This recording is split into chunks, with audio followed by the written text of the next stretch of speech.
8月28日，全球首款量产的智能座舱荣威 RX5 Max 正式上市，售价区间为10.68至17.78万元。造型方面，荣威 RX5 Max 在荣威经典律动设计的基础上，引入了强韧的美学。其中镀铬的前格栅不仅尺寸更大，还采用了悬浮式的设计，搭配两侧与其相连的全 LED 光源前大灯组，前脸的辨识度得到了进一步提升。相比荣威的 RX5， 荣威 RX5 Max 在造型上更为时尚大气。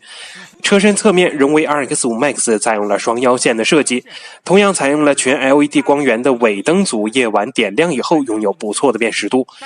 荣威 RX5 Max 的内饰带给我们的惊喜丝毫不逊色于外形，整体纵向的布局，一体化的中控液晶屏尺寸达到了 14.3 英寸，中控的大屏与实体按键采用了相融合的设计形式，内部集成了互联网汽车智行系统 3.0， 多功能的方向盘后面是融入了 AR 增强现实技术的 12.3 英寸全液晶仪表盘，搭配荣威 RX5 Max 所配备的无线充电模块，更为车内的科技化程度加分不少。配置方面，包括 BOSE 的立体声音响系统、256色的氛围灯、天眼系统以及360度全景影像在内丰富的配置。此外，高配车型还将满足 L2 级自动驾驶技术的智能辅助系统。这套系统包括识别行人能力的 AEB 主动刹车、带排队跟车功能的全速域 ACC 自适应巡航、车道保持以及交通拥堵的辅助功能。动力部分，荣威 RX5 Max 先期将分别推出 1.5T 和 2.0T 的发动机。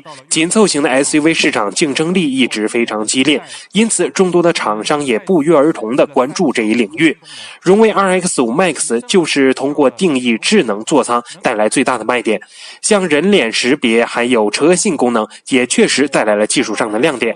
但是结合15万元左右的价格区间，已经成为了主流合资品牌 SUV 的直接竞争对手。高配的国产车型与入门的合资车型的选择，对于荣威来说提升销量其实并不容易。活动现场，荣威 RX5 Max 插电混合动力车型也开启预售，